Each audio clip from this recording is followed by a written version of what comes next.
Ce ne sont que des boîtes en plastique, quelques circuits intégrés, un peu de design par-ci, de plasma par-là. Ce sont les ordinateurs qui ont envahi nos existences. Il aura fallu moins d'un siècle pour que ces choses non seulement s'imposent comme des outils de travail qui aujourd'hui nous semblent indispensables, le sont-ils vraiment? On peut s'interroger.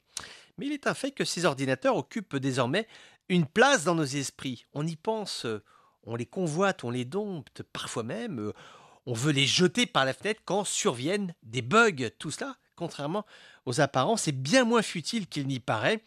Une enquête de l'Institut Harris a récemment démontré aux États-Unis qu'il existe un vrai rapport entre l'homme et sa machine. Je dis bien un rapport, c'est-à-dire que la relation qui existe avec l'écran, eh bien, elle est différente de celle que tu peux avoir, je ne sais pas, avec un épluche-légumes. L'informatique crée un lien singulier entre l'homme et la machine, un lien qui va bien au-delà de la simple fonctionnalité.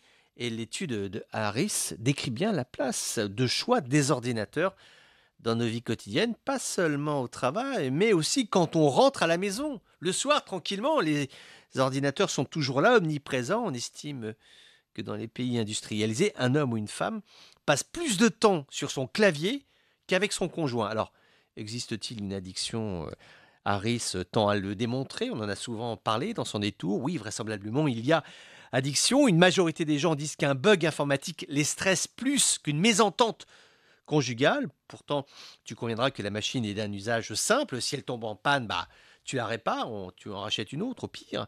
Les relations affectives entre deux êtres sont autrement plus complexes, plus difficiles, plus délicates.